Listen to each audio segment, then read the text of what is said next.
Hello and welcome to the Physiology of Endurance Running podcast. I'm Owain. I'm joined by Dan. How is it going, Dan? Yeah, good. Over my little ankle niggle that's kept me off running for 6 days. I've taken quite a sensible approach to coming back. I'm quite proud of my gradual, patient progression to starting out with a little bit of short jogging, a bit more jogging, and did 5 days of easy running before attempting any intensity. And now double thresholds day, big day. I've got just under 3 weeks till Seville Marathon. Feeling like, yeah, bit of hope. Feel like I can still pull something out of my bag. So yeah, I'm in a good place. Happy, grateful, I would say. Grateful that I'm back running. Yeah, and I guess that's a nice segue. If you want to hear about your woes and sounds like the comeback, and check out our Patreon. We go into our training weeks. You and Jen, a few tangents as well.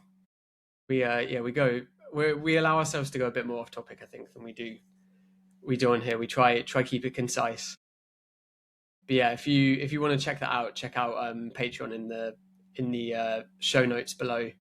Yeah, extra episode a week, launches every Sunday morning, so you have some extra content for your long run. But the whole idea is to talk about how we apply the physiology that we're talking about on the show every week, the main show. So how do we go about that in practical terms, integrating that into our own training and race preparations? But as I once said, I'm not gonna say unfiltered, but a bit less filtered, a few more tangents. Last time we were talking about my cycling lack of prowess but crazy adventures, cycling around the Black Sea and getting held by Russians in rebel states of Georgia. And yeah, if you want to go and listen to some of the side quests I've been on in my athletic journey, then you can go and check that out on Patreon. But thanks to all those who have signed up. Specifically, I'm going to thank Jen Richards. Thanks very much for your support.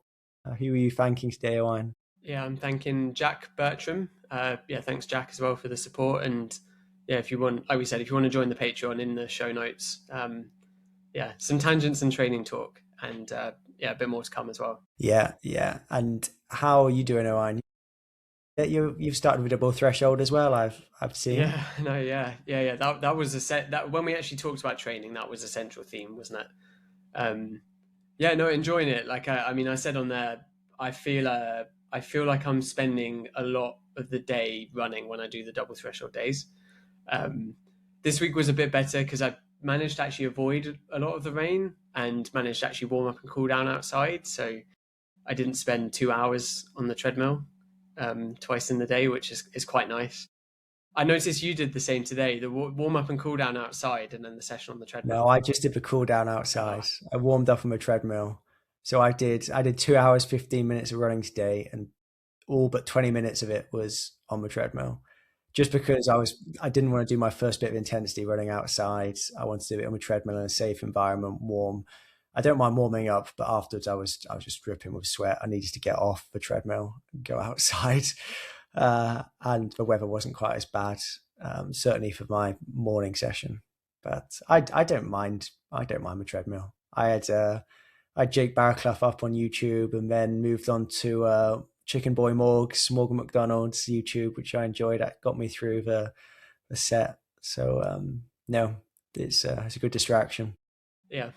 And I guess talking about the weather, as always, we're sponsored by SOAR. Rather than picking out a product or saying something we've worn, I've spent the last 2 days watching like the winter jacket guide on the SOAR website where Tim Saw, dressed immaculately as always. I'm so jealous of his like fashion sense. I send messages in the chat, don't I, saying like I want to be as fashionable as Tim Saw. It's not possible. That is peak. Not for me. No, I've been watching it. He there's a video where he talks through all of the jackets in the line. The reason I'm thinking about this is because the weather's been absolutely apocalyptically bad in the UK the last few days, and I'm just fed up of getting soaking wet. I'm jealous when I run with Dan and he's got his nice SOAR jacket. And watching the video, and then he talks through the design, and he talks through the first jacket, which I think is like the nano nano light jacket, and sort of says he was designing it to be like, this, like, survives the worst rain. And then when he was testing it, he wasn't actually finding enough days where he could wear it. Like, there wasn't actually, like, yeah, we're complaining about the weather at the moment, but there isn't too many days where, like, you look outside in the morning and you're like, oh, I'm not going out at all. Like, especially me and you, we have the option of a treadmill. There's not many. Like, I did it. I think the first run back after Valencia, I did it, and since then, like, maybe a warm up or a cool down. I think that's slightly different where you're, going to session afterwards. But every other day, I'm out in the rain, and it's actually generally not too bad. So that was kind of talking through the design process and saying, like, he's designing these garments and actually real world testing them, and then realizing, okay, this doesn't actually solve the problem that I'm trying to solve, so I'm going to design something else, which is, I think, the right approach to making a product, right? It's not just a jacket. Here's a jacket. You just wear it when it's wet. And actually, we've all worn a jacket where it's like not breathable and you're sweating. And then you end up in the debate of, do I even bother wearing that? Because I'm just going to be as wet anyway, because I'm just going to sweat. So I just thought, watching that video, I was like, that's such a good way to design stuff, and such a sort of interesting, like, and relevant note to the design journey of the jackets. So which one are you going to go for? What's on I still the top haven't of your decided. list? I still haven't decided. I don't know if I want a hood or not. That's the thing. See, I don't like a hood. I prefer a Mm. cap with a jacket. I've never worn a hood. Maybe it's just because I've never tried it, but I don't know. It would just blow off, surely, unless I guess you got the elastic around the seam. I don't know. It doesn't appeal to me. But I've got the all weather jacket, and I'd say it is good for all weather. Like, I would wear that for, even if it wasn't raining, but it was cold, I wouldn't mind wearing that, because it's not just like a hard shell. It's nearly like toweling material, but waterproof enough to keep you pretty dry, but also like super breathable as well. I guess that's why it's an all-weather jacket. It's for cover all bases, and I'm a big fan of that. It's really, I've spent a lot of money on jackets before, and they've just been awful. Like, not waterproof to any extent, or like you've said, they are waterproof, but you sweat buckets underneath. There's no breathability at all. I do think that is one of the pieces of kit that you should go and invest in. Yeah, and like we said, there's a few options on Saw, and there's a video explaining why they were designed and the use case, which I think is really useful. Like, decide what you want your jacket to do, and then buy the jacket for that. But yeah, check out Saw. Just go look on the website. Go watch some of the videos.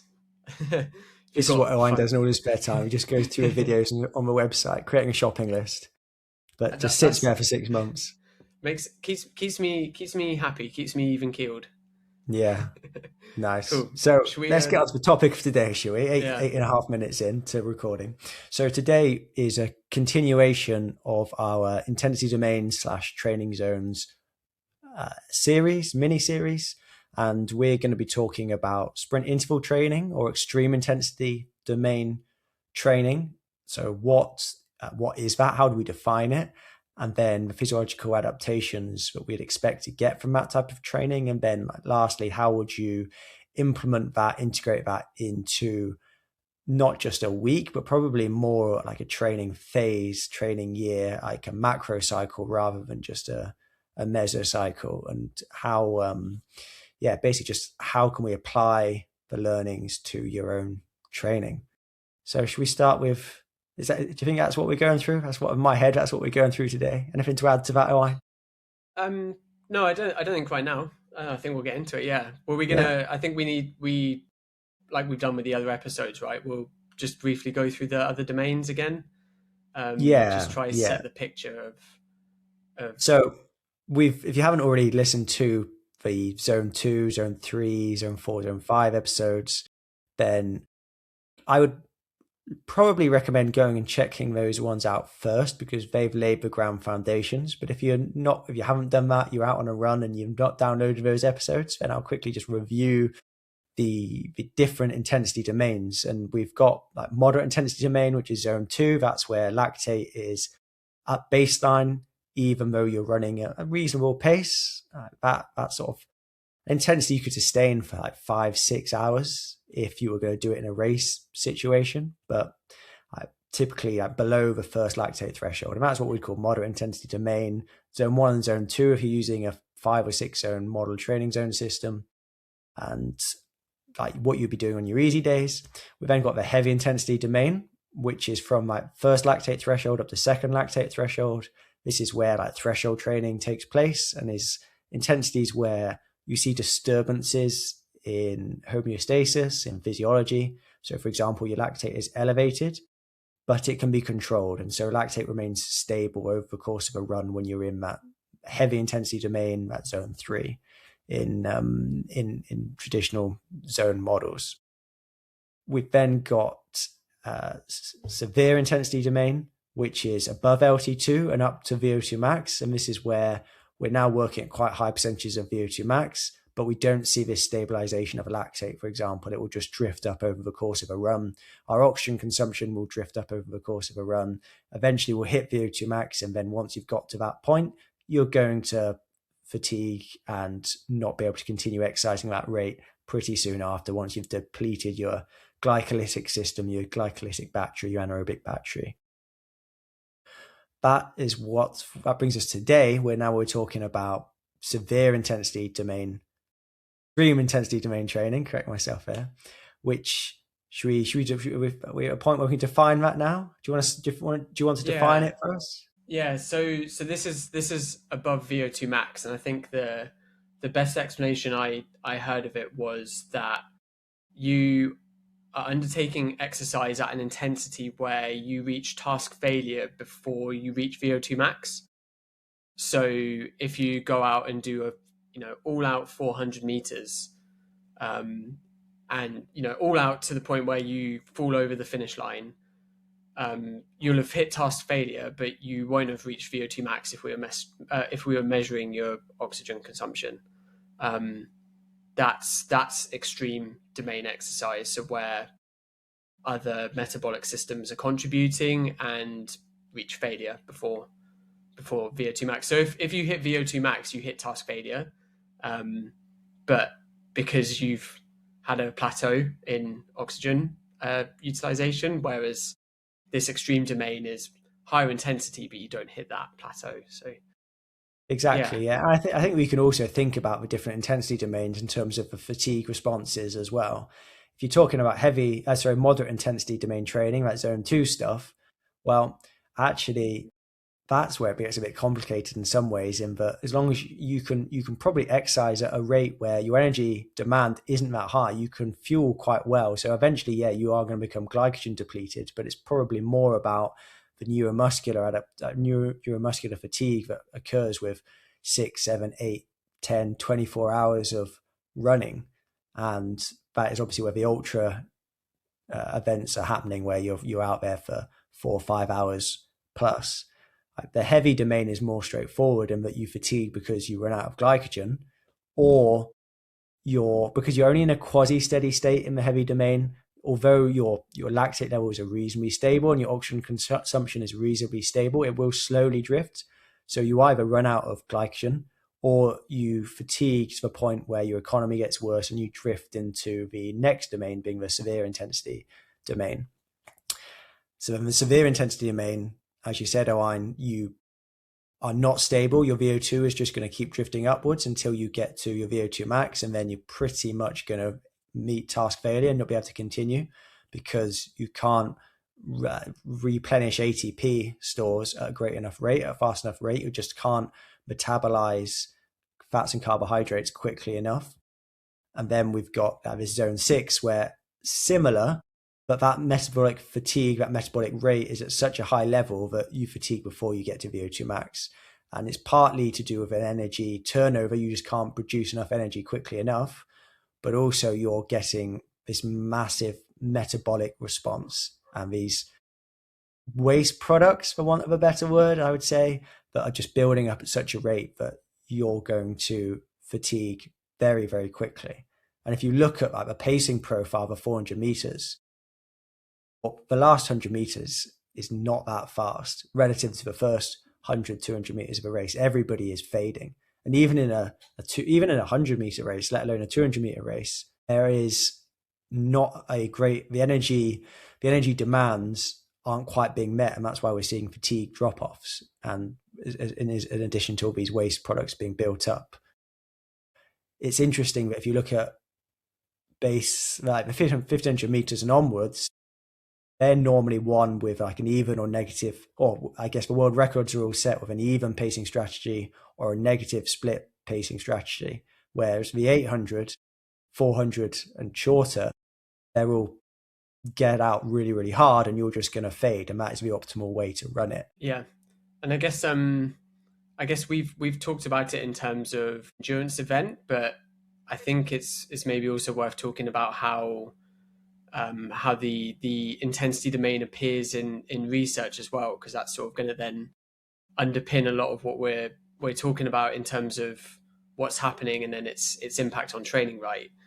And I think a lot of the extreme domain work appears in research as like sprint interval training, and I think one of the ways that I think we've all actually seen this, because you always see those like news articles once every 6 months. It's like you can get fitter off of like 2 minutes of exercise a week or something, and that's this intensity domain and the research that's looking into that's then driving.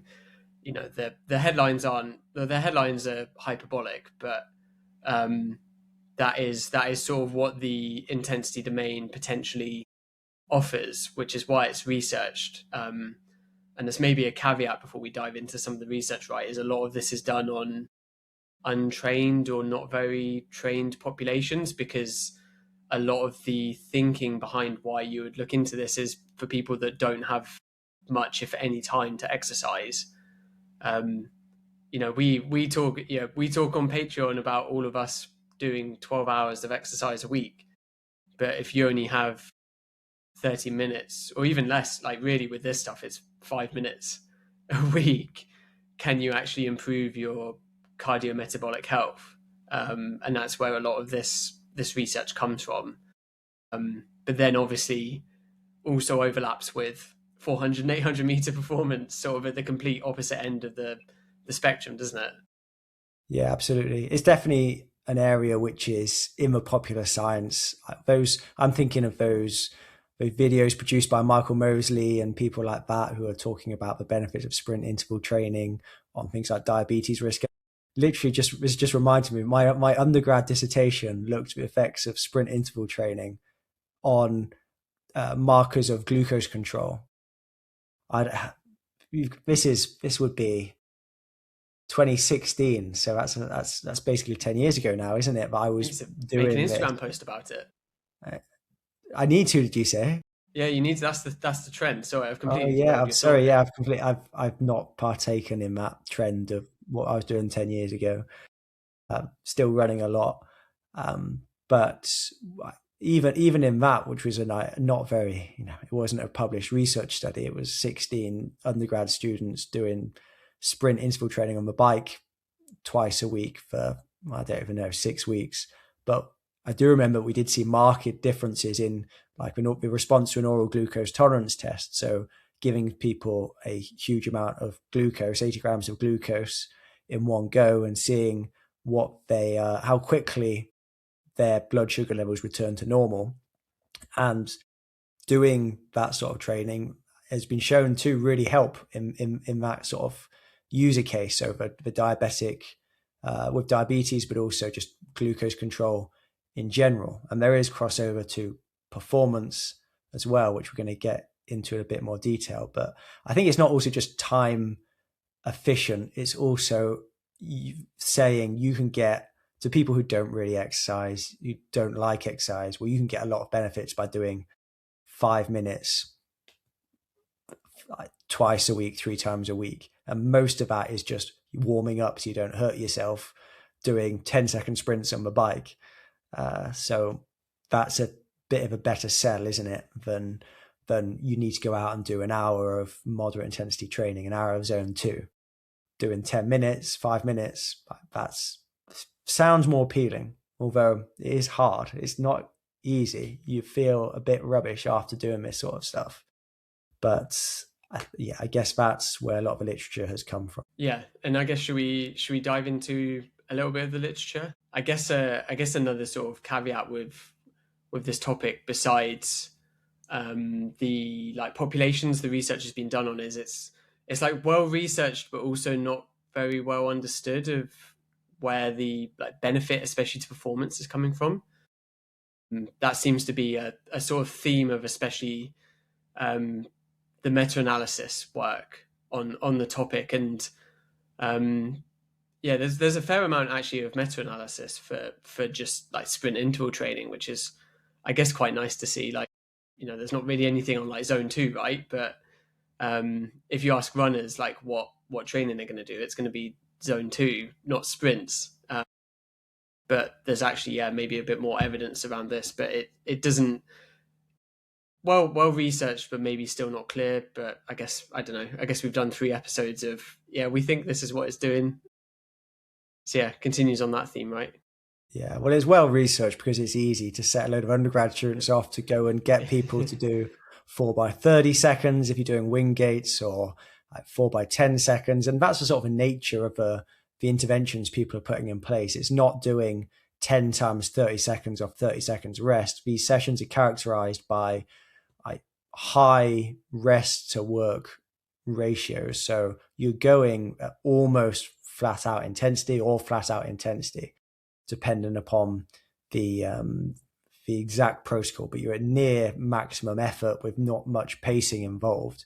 So with the 4x30 seconds, which is a really popular intervention, it would be 4x30 seconds with 2 or 3 minutes recovery.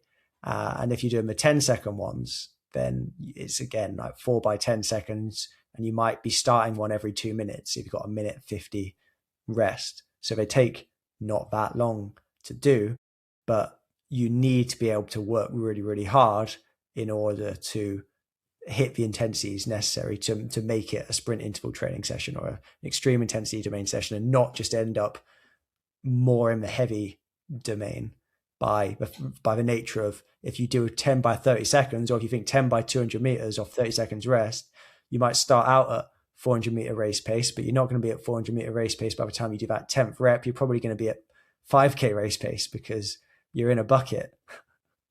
Yeah, and that's maybe one of the first themes to talk about with some of the research, is that there's not loads in terms of comparing different like sprint interval programs against each other. It's quite often HIT, so severe intensity domain, but called HIT, high intensity interval training, versus sprint interval training, which is the extreme domain. They're quite often compared, or you add all of the domains in and compare them. But yeah, regarding the sprint interval training or the extreme domain work, there's some suggestion that actually like less is more. There's one meta-analysis that suggested that actually even like 2 sprints, I think they said a week, would be beneficial for exactly the reason you said. Once you add more, you're actually dropping down a domain, essentially to produce that effort.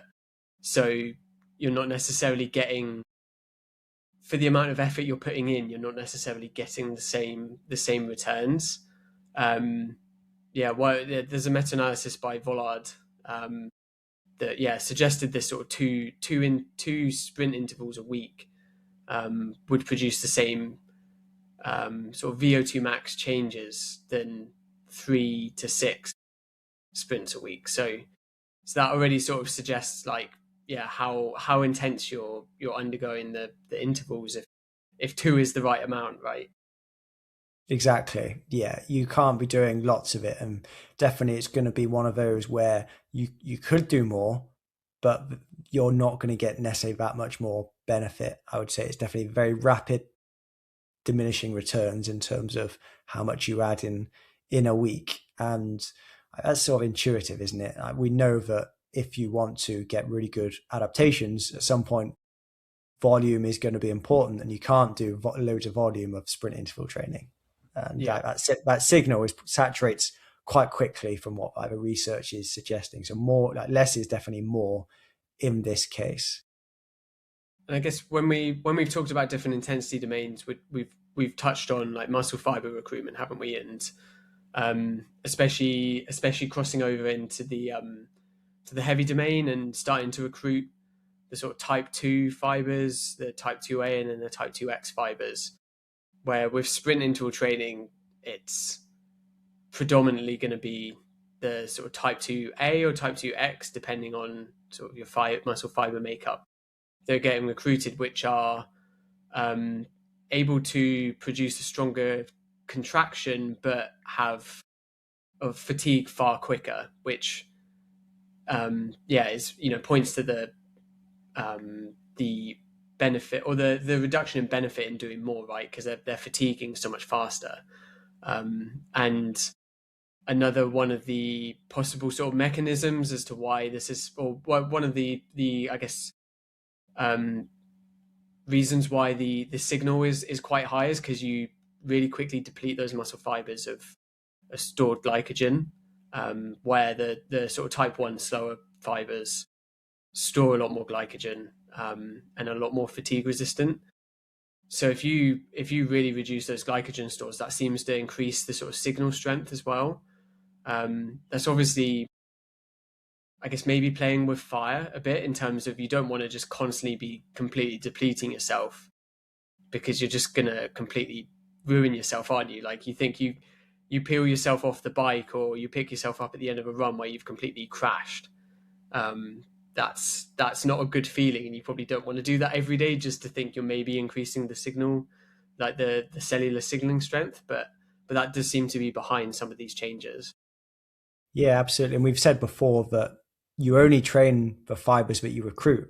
And when you're doing your sprint training, your 100% of max velocity training, you're recruiting all of your muscle fibers, and those especially hard to recruit, like type 2A, but especially the type 2X fibers, which are the most powerful and explosive, but also the least fatigue resistant, the most prone to fatigue. And if you train them, then you are going to improve their aerobic qualities, which is maybe counterintuitive, but actually if you apply pretty much all adaptations to exercise, add endurance, and there's good evidence to show that one of the natural progressions with training is to convert those type 2X fibers to type 2A fibers and make them more of these hybrid type fibers, which maybe aren't quite as explosive and quite as powerful, but they have better aerobic qualities and are more fatigue resistant. And so that is definitely one of the mechanisms that is likely at play with definitely the mechanism that's likely at play. It doesn't quite make sense, but it would make sense if that is one of the ways in which we're benefiting from doing this pretty much all out training.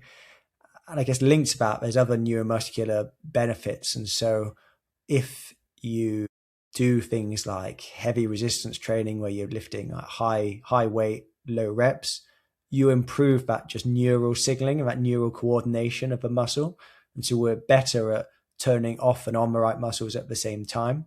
And that has been suggested to lead to improve just efficiency of movement, and in the terms of running, like running economy. And so that could be one of the ways which sprint interval training might actually help intensities that are much lower than sprint pace. So how can that sprinting help your marathon? Well, it might drive a better coordination of the muscle, better recruitment of the muscle fibers in a more coordinated fashion, which is going to translate into just being more efficient across all submaximal speeds. Yeah. And I guess when we're talking about adaptations at the muscle fiber level, when it comes to VO2max, that's a peripheral adaptation. I don't know. Maybe we mentioned this on one of the other episodes, but I don't know if we mentioned the equation behind VO2max, because I think it helps explain some of the adaptations quite well. But VO2max is cardiac output and a VO2 difference, which is arterial and venous oxygen differential. So yeah, it's how much blood you're putting out, and then the ability to offload oxygen at the working muscles. As well as the oxygen carrying capacity of the blood as well. so when we're talking about the peripheral adaptations, it's on sort of one side of the equation as such, and then when we talk about the central adaptations, it's on the other side. I always think that's quite an easy way to then think about what's happening. But yeah, there does seem, so yeah, you've just talked about some peripheral adaptations. There does seem to be some suggestion that sprint interval training also impacts central adaptations. There seems to be quite a big plasma volume shift if you undertake a couple of sprints. I personally quite like to read into this more, just as where there's some, like the research I did was sort of focused on plasma volume changes and I don't want to say movements, that's not quite the right word, but yeah, like the intra and extracellular sort of plasma volume changes. But that seems to drive a VO2 max response as well. So there could be some central adaptations, but that wasn't particularly well researched. Yeah. But yeah, so it does seem to influence both sides of the equation as such, producing some central and peripheral adaptations. Yeah, and just to like go into that in a bit more detail, as you said, how much you've got blood flowing into the muscle, and that's going to be 99% saturated in terms of oxygen. But then the blood that is coming out of the muscle, a lot of that oxygen has been extracted. But if you can improve things like the capillarization of the muscle, so there's more capillaries, the small blood vessels in contact with each of the muscle fibers, then that can allow us to extract even more oxygen out of the blood coming from the lungs, from the arteries. So if we can improve that AVO2 difference, the difference between the amount of the oxygen consumption coming in, the oxygen levels of the blood going into the muscle and the oxygen levels of the blood going out of the muscle, we can improve that extraction rate, then that can improve VO2 max. From a peripheral standpoint. However, we're already really, even an untrained person is already quite good at extracting oxygen from the blood by the muscles. So there's a limit to how much better you can improve your VO2 max through these peripheral adaptations. That's where, if you look at the literature, most of the training-induced adaptations to VO2 max are coming from all that central stuff.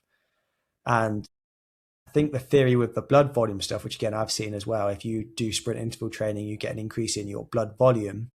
Then my understanding is the theory is that if you've got more blood volume, then you get an increase in this thing called preload, which is the pressure on that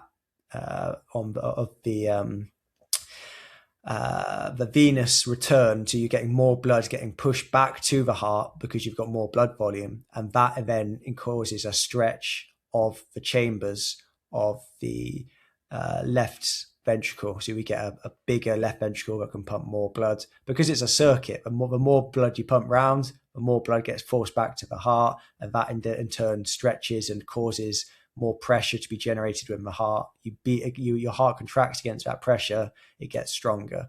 So everything's connected basically. And I think sprint interval training can induce VO2 max adaptations, even though your heart rate probably isn't getting that high during the session because it's just not long enough to really drive up your heart rate or your VO2 anywhere near to max, unless you're doing really like sustained stuff. At the end of a 400 meter race, you're going to be pretty close to your VO2 max, but that is not going to be the reason why you're fatigued. Yeah. And maybe just to cover why you're fatigued, like you're using I guess is an energy pathway the right word? I don't want to say energy system. I think that makes it sound like they're completely separate, and they're not. But, sort of a similar, well, the same sort of I guess pathway that you covered last time, talking about ATP and phosphocreatine depletion. So that ATP is like gets you termed the currency for actually contracting a muscle, and yeah, that system gets depleted by these sprints, and that seems to lead to some of the signaling as well. By where you're not going to be depleting that system doing a zone 2 run, because you're going to be getting your energy from an oxidative pathway that, although produces ATP, doesn't sort of deplete the sort of stores of that currency. Whereas, with sprints, you're going to be not using oxygen as such to produce that contraction for those sprints. So it's a completely different energy pathway that then leads to some of the signaling as well.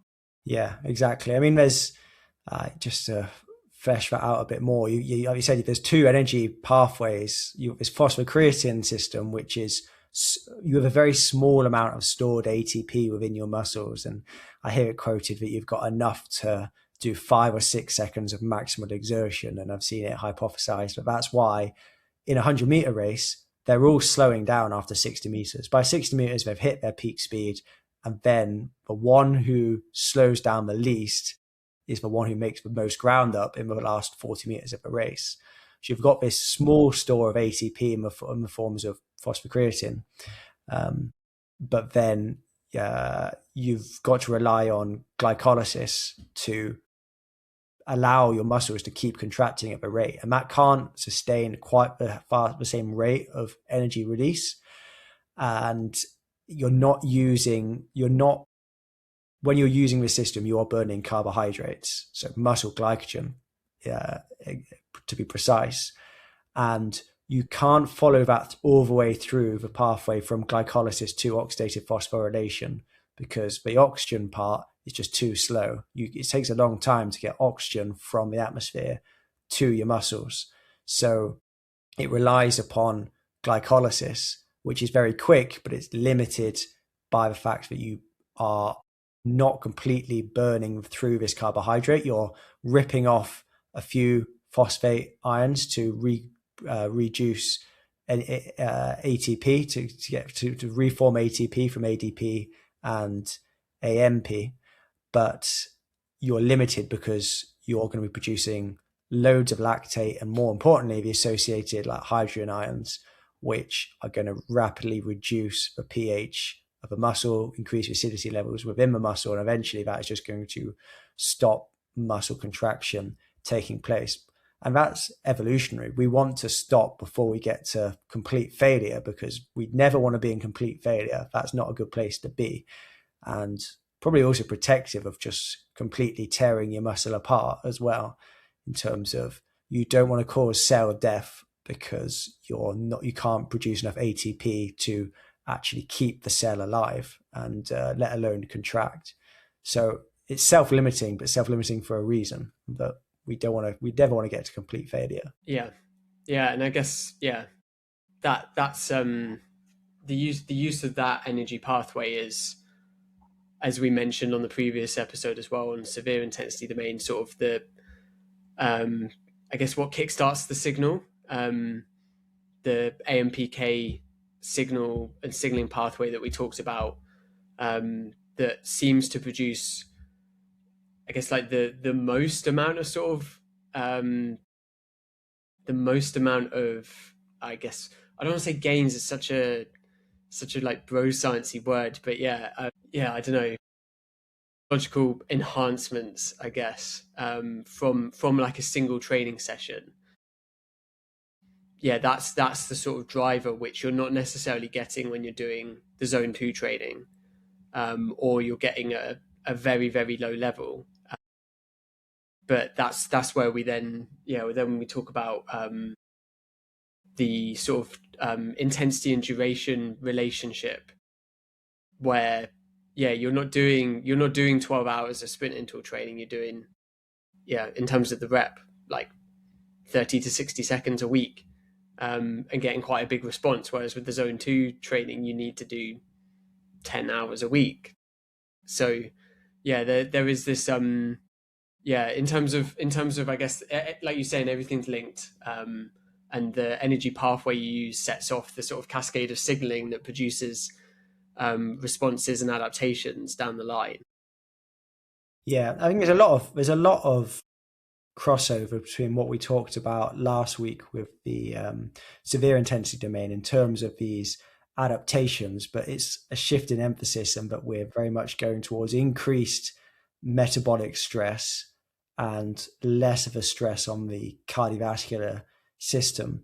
And that's one of the really interesting things about the extreme intensity domain, I think. But in terms of VO2 max adaptations and with thresholds as well, what we see is that increasing intensity always leads to an improved response. So if you go from moderate intensity domain, zone 2 training, a minute of that is worth less than a minute of heavy domain training, which is worth less than a minute of severe intensity domain training. But when we get to the extreme intensity domain, probably just because you're handicapped by how much work you can do, it seems less effective at improving VO2 max than heavy intensity domain.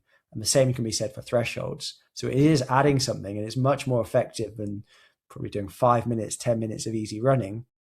But actually, if you want the most bang for your buck, you want to reduce the intensity a little bit and probably be in that severe intensity domain, because you're getting a more well-rounded physiological response. You can do much more work, and you are probably because you're challenging that cardiovascular system to a greater extent. You are getting a bigger response, and we still have a long way to go to really understanding the mechanisms to why, but all these meta-analyses can consistently show that SIT is effective and can cause likely different adaptations to severe intensity domain training, but it's not as potent for just general fitness. I think the main selling point is it's more time efficient, and there are definitely reasons to do severe intensity domain training. But if I was setting a program for somebody, that would probably be a nice extra to include, unless they are a middle distance athlete, I would say. Yeah, that was going to be my next question was, how do you incorporate this, right? I think my initial thinking was, I guess you're probably on the boundary if you're doing things like strides, right? Like, I guess it depends how much you're actually trying during the stride. Like you can, if you're like me, you can quite half-ass the stride, and a stride isn't long enough and the rest is long enough where you're not really, you're not getting any improvement from holding like a high percentage of VO2 max for any time at all. So actually, it maybe almost points to like actually push your strides, so you're almost into the sprint interval intensity domain, and maybe you'd actually get some more benefit from your strides if that's the adaptation you're looking for. There's obviously other adaptations for strides that people are after. Whether they exist or not is another question. That's probably a whole other podcast, isn't it? Yeah, well, I mean, like you said, it's how do you define strides? Yeah, because in my head, really, strides should probably be at more like no faster than 1500 meter race pace to maybe 3K race pace, and you're after more of that biomechanical component of moving well, but without loads of fatigue of a system that comes from doing like 400 meter reps at 1500 meter race pace, for example. And I see it very much serving the purpose of staying in touch with those neuromuscular qualities, producing probably a little bit of lactate in a time where you're focusing more on building endurance, doing threshold training, and just for those middle distance athletes, but for anybody who just wants to keep in touch with speed, in quotation marks there, like, because it's not flat out sprinting, whereas sprint interval training or severe intensity, extreme intensity domain training is very much flat out or very close to flat out. Yeah. Yes. Yeah. I guess then other implementations for, thinking about endurance runners, it's quite hard to actually implement it. I guess in my head, I always think then, well, I always try to think with stuff like this, like take a step back from the sort of like 7-day cycle. Like you don't have to do this once a week. And maybe actually once a month. Do something like, a couple of all out sprints. I feel like I'd probably do them on a bike, to be honest, rather than that's the thing. A lot of the research has been done cycling because it's safer, a lot safer I mean, my top tip, if you're going to implement this, would be to do it on a hill, because the faster you run, the more you recruit your hamstrings. And if you're a classic endurance athlete and probably a marathon runner, if you're listening to this podcast, I think that's our bias, then your hamstrings have not been subjected to those forces before. And there's really good evidence from football where the biggest predictor of are you going to pull your hamstring or not is, well, how many sprints have you done in the last week, month, year? If you're really familiar with sprinting, you're going to be all right. If you've never done sprinting before and you suddenly go, right, I'm going to go down to a track and I'm going to do 4 times 100 meters as fast as I can with a walk back recovery, you're asking for trouble. Now, if you're running up a hill, that makes it safer in terms of the range of motion is reduced. You're recruiting your hamstrings more, but you're also, it's much more, they call it like front end mechanics, don't they, in the sprinting world versus back end mechanics. And so you're just much less likely to hurt yourself doing 10-second reps as hard as you can up a hill. And that's where I've included it in my training before. Just going, right, I'm running 6 seconds, 8 seconds, 10 seconds as hard as I can up the hill, and then just walking back down and taking like 2 minutes to walk back down.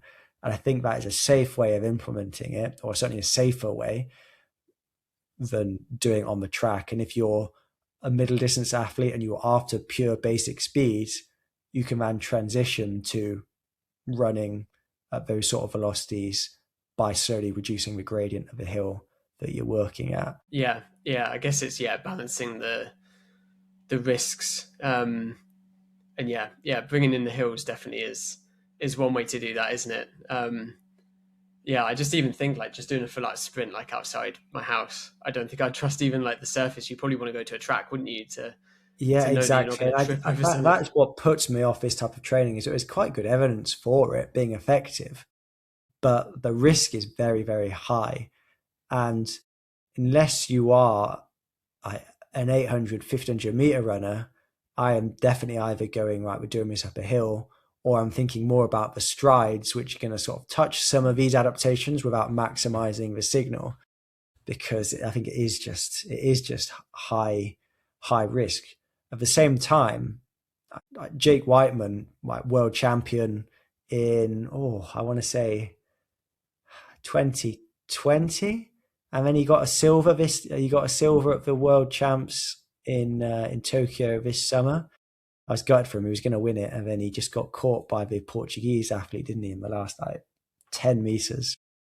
But he does sprints twice a week, the day before his session.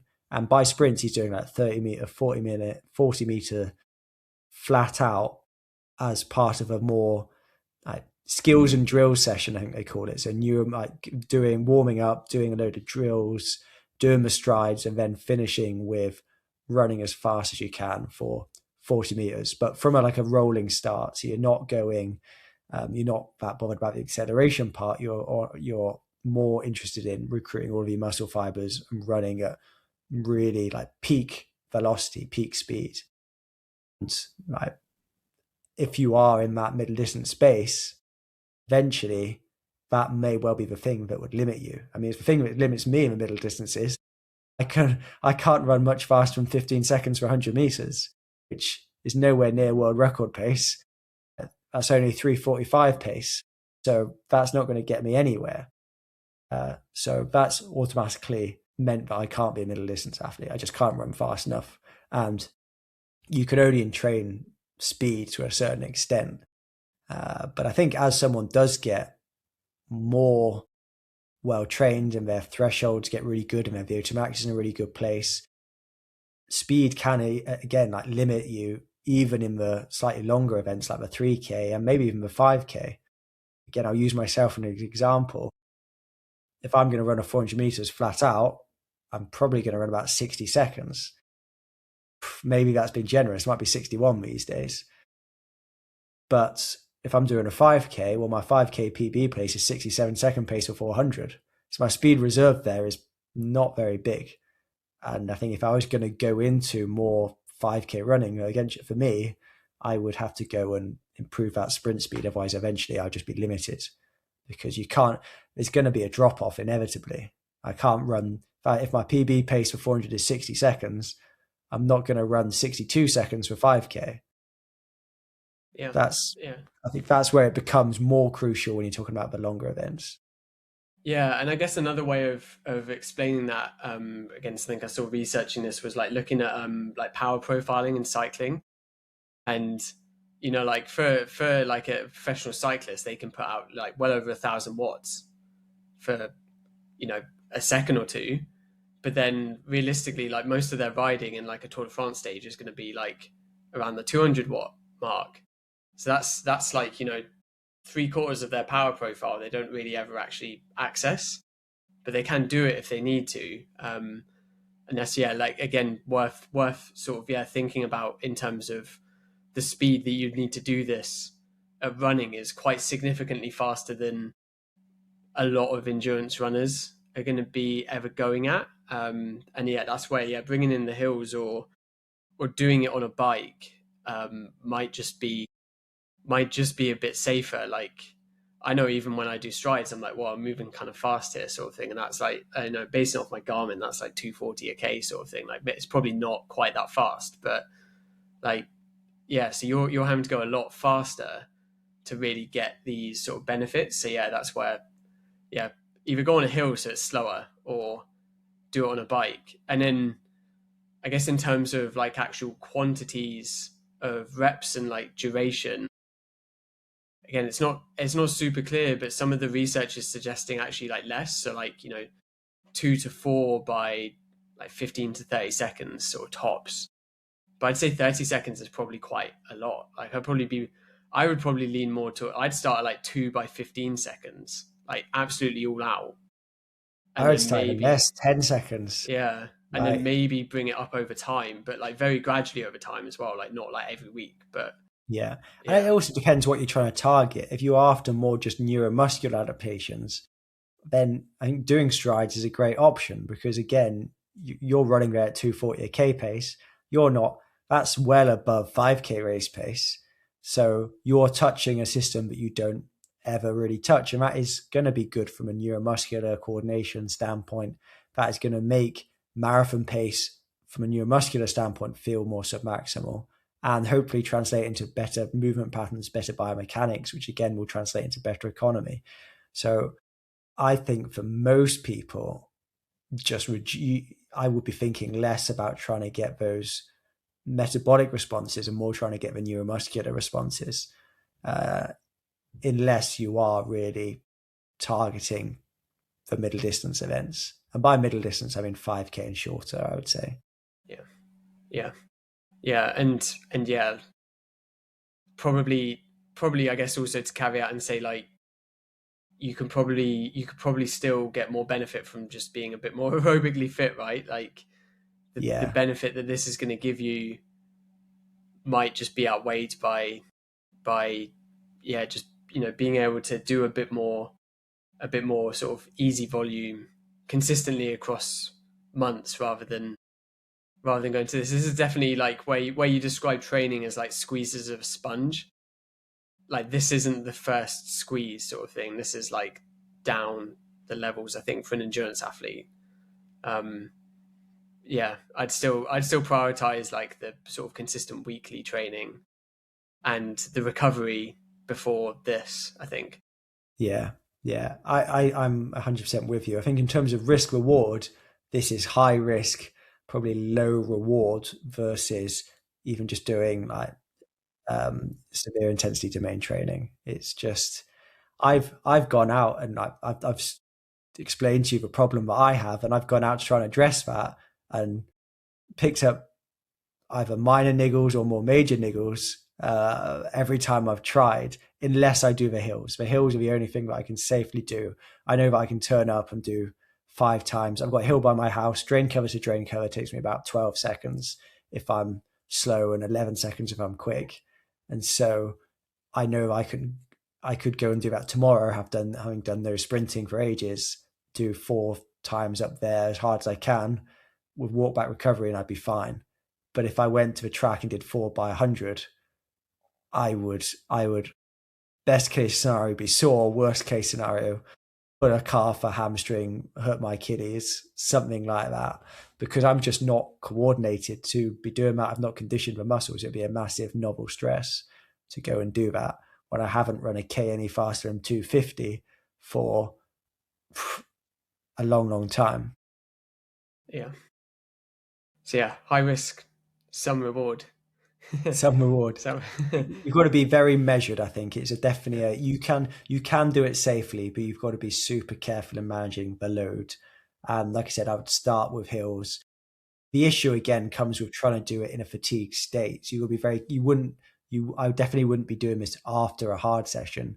I think the day before, like I was saying with the example of Jake Whiteman, makes sense because you're probably the freshest you're going to be the day before the session, or even if you're doing an evening session, then doing some sprints in the morning might even be better, or before the session in the warm up. So you do a warm up, and then you've done some strides, and then you go, right, I'm going to do some 6 seconds, 10-second sprints as part of that warm up, but having basically all ready to go.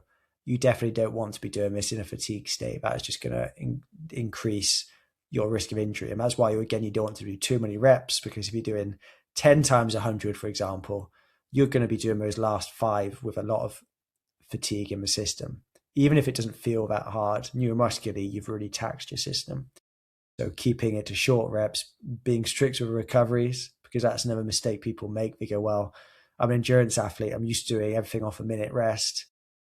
This is the sort of thing where actually you need to be more generous and go, I know I feel ready to go, but you will see the difference in your splits between giving yourself 60 seconds and giving yourself 2 minutes of rest. And you'll find that you'll be able to hold or even increase your speed across the reps if you are more generous with recoveries. And this is where you can take lessons from the sprinters, in that they'll be doing 5 minutes plus recovery between 60-meter reps, 40-meter reps, to really make sure they can maximize their system. They do need more recovery time as well, because they're aerobically unconditioned, and they can also produce really high outputs with really high metabolic costs, versus someone who is got less fast twitch fibers like myself, who just, even if I go as hard as I can, I'm not going to produce that much lactate. I'm not going to cause that much of a pH disturbance within the muscle, because I just haven't got those qualities. So I think respecting it, if you are going to do it, respect it, take it really slow, start at submaximal speeds and with very short reps and with very generous recoveries, and not in freezing cold conditions either. yeah, that sounds like some good advice. Yeah, slow is the best way to do this. And yeah, gradually. And yeah, I guess also, yeah, like we said, like some of the benefit, or some of the evidence suggests less is more, like really suggests less is more. So you might actually be doing the right thing starting with a couple. That might be the best way to go. It's not like you just want to maximize this one. Yeah. But yeah. Anything else to add, or think we've I think that's it. I think the key message is probably just don't do it. I think for most people, on a bike it's safe, but running, you've got to be very careful with it, especially if you're an older athlete, and all the other considerations I've said. If you've not sprinted for like 10 years, then you are asking for trouble, I think, trying to go after it. And there are probably better responses to be had from using any of the other intensity domains, any of the different training zones in general, unless you're preparing for middle distances, and then actually doing the training is going to condition you for the race, and you're less likely to hurt yourself by running 800 meters if you've done some sprinting in the build up to that. So that's what I'm probably wrapping up with.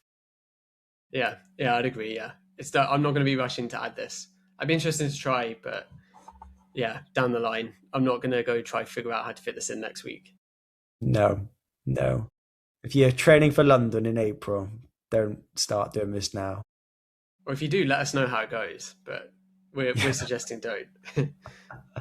Yeah. Cool. So that sort of concludes this intensity domain / training zones series. Apart from one episode we've got planned for next week. I think it'll probably come out next week, which is more about fitting it all together. How do we apply it, right? Yeah. Because I would call this zone 6 training in terms of it's above VO2 max. I would typically say zone 4 and zone 5 is from LT2 up to VO2 max, and then zone 6 is above VO2 max sprinting, speed, endurance work. We're going to talk a bit more about the different zone systems, I think, and then how best to use that information to guide your training. So probably talking a bit about polarization versus pyramidal training. So polarized versus pyramidal systems. And what else do you reckon are we going to conclude I with? think that's yeah. I think that would be it. Yeah, like mapping training zones onto intensity domains because they're not the same, but they interact. I guess is a way to put it, or one informs the other at least. Yeah, and then yeah, how do we think you divide up time in the zones from that? Yeah, Yeah, and I was can add to that was how can we use that data? So you've set your training zones into your Garmin. You're now kind of seeing how much time you're spending in the different zones each week, or what do you do with that data? How can you use that to optimize your current training, but also look at trends historically and into the future? How are you just being a bit more systematic in the data you collect, and then how you make good decisions based upon that data? yeah. Sounds like good. Sounds like a lot of ground No, it'll to go. It'll cover. fly by. It'll Yeah, fly by. If any listeners have got any questions that you would like, especially particularly on training zones, yeah, send us a message. If you're a Patreon subscriber, then you can add that. You can directly send us a message or add comments on there. If not, then you can add comments on Spotify too, or send messages to our Instagram account. Yeah, go and do that if you're interested. If you've got any burning questions that you'd like to know a bit more about regarding training zones. cool. Sounds good. We'll leave it there for now. Have a good one. Yeah, thanks for listening.